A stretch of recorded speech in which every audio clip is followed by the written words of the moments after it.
Hi, I'm Nick and I like comics. And I'm Adam and I know comics. Welcome to another episode of Imperius Arcs, where we cover story arcs and other comic-related tidbits to better inform and nerdify the world. Today we are discussing Doom. Like the computer game from the 90s? Keep up, man. There's a new Doom game coming out this year. So that is what we're talking about?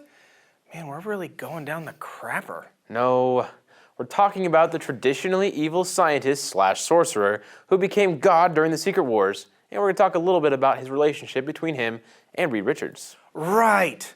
So in Marvel's 2015 Secret Wars, the multiverse collapsed and died, but thanks to Dr. Doom's willingness to take on the power of the Beyonders after their defeat, he was able to put a patchwork world together known as Battleworld. Battleworld is all that's left of the multiverse, and Doom put himself as a living god to be worshipped and feared by his world.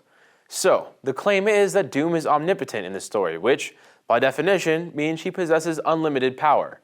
Now, I'm not trying to discount the fact that him taking what he could from the multiverse and turning it into a planet isn't awesome, because it is. But it doesn't seem odd that someone with ultimate power would just put things back into a small thing instead of like how they were? Yeah, that is odd. And the fact that he puts himself in the middle of everything is interesting as well. Obviously, like most humans, he couldn't resist placing himself in a position of power to be worshipped by others when he had that much power. But there are governments that do that now when they don't have godly powers. Right, so what does this say about Doom? I mean, if we look at Doom's past, he didn't have a father as a child, and his mother's soul has been trapped out of his reach forever. I mean, that's a strong part of his origin and part of why he became a master of the dark arts. But everything he has ever done has been to empower himself further, and yet, when things get truly crazy and the multiverse collapses, he's the most powerful he's ever been, and he builds something relatively small, compared to an entire multiverse. And then he keeps it really close and controls it. It is apparent that Doom is a control freak. Instead of putting the multiverse back how it was, if he even could do that, he instead pulls everything in tight because he is used to being in perfect control of his country and having everything he lords over close at hand. Anything that he can't control is killed or thrown to the Marvel zombies. Brains. He is a supervillain, after all. But he is a supervillain who saved everyone he could and made the best out of it. You gotta give him some credit. Yeah, I guess. Issue 3 of Secret Wars shows an interesting conversation between him and Susan, the Invisible Woman, about how they sentenced Johnny Storm to become the Sun just because he was being rebellious, and now some people worship the Human Torch because he's the Sun. He finds this offensive, because he's God, I guess, but isn't necessarily angry about it. He feels that his world is perfect as it is, except for himself. He feels like he is the flaw. He has all this power but can't fix his face. By their conversation, you can tell that he is softer around her than he would have been before Secret Wars. He wants everyone to like him, but is ashamed of his face and doesn't want to get too personal with the people of his world because of that.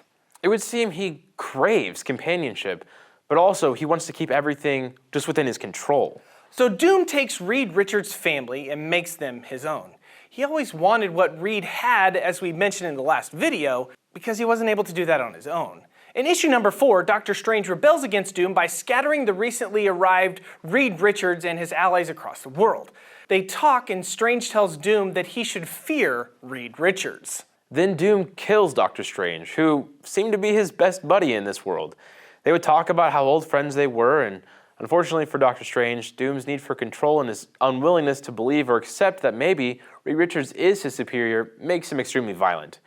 It's apparent that as much as Doom seems to have changed, the thought of Reed Richards sends him over the edge, and he just goes back to being brutal and villainous. Doom lies to everyone he cares about and says that Reed Richards and his friends killed Doctor Strange. So much for being a newly made family man, right? Although a few times after he killed Strange, you can tell he misses his friend, realizing he struggles handling being a god without him. So much for the classic mottos, Doom needs no man and Doom never lies. In the last issue of Secret Wars, Doom and Reed finally collide, and Reed admits to attempting to persuade the Molecule Man that there is a better solution than Doom having omnipotence. See, earlier, Doom and Molecule Man were talking, and the writer makes us feel like maybe Molecule Man is the one who actually has the power, and he's just letting Doom use it. So a fight breaks out between Doom and Mr. Fantastic. And they are in basically a bubble where Doom has no godly power because the Molecule Man makes them equal. As they're fighting, they argue about whether what Doom did with his power was easy or not, and Doom talks about how he brought salvation to everyone. But Reed yells, "You stole my family."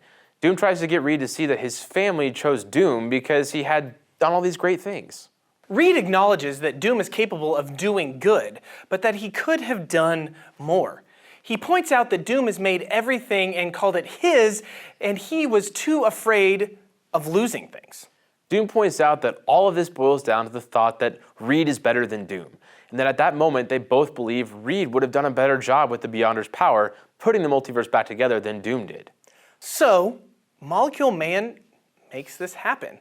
The Secret Wars ends with Mr. Fantastic and the Future Foundation putting the multiverse back together with the help of Molecule Man. Unlike Doom, Reed is fine with letting the multiverse operate mostly on its own. Right. He doesn't have to hold everything close like Doom in his battle world, and Reed understands that no mortal can do it all, so he combined the creative power of his son Franklin and some planning on behalf of his daughter Valeria, and he throws a little bit of Molecule Man into the mix and see if the universe just kind of helps things along. One thing Doom didn't understand about himself is that he really did need other people to be fully successful in recreating the multiverse, which is why his version of saving it is so compact and wild. The last page shows Dr. Doom walking out to the balcony, taking his mask off, and revealing that Reed was able to fix his face, proving that indeed Reed could do everything better than Doom could have. He then laughs and smiles. Lesson learned, Doomy. Reed Richards is just better than you at pretty much everything. Well, except maybe being evil. Well, there are evil alternate versions of Reed Richards, like the Maker from the Ultimate Universe, except Molecule Man sliced him into pizza or something. That's true.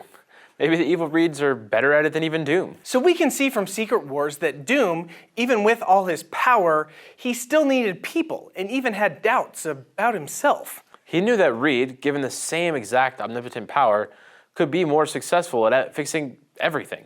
Molecule Man agreed with this, and that's exactly what happened. So what do you guys think about Doom's time as God?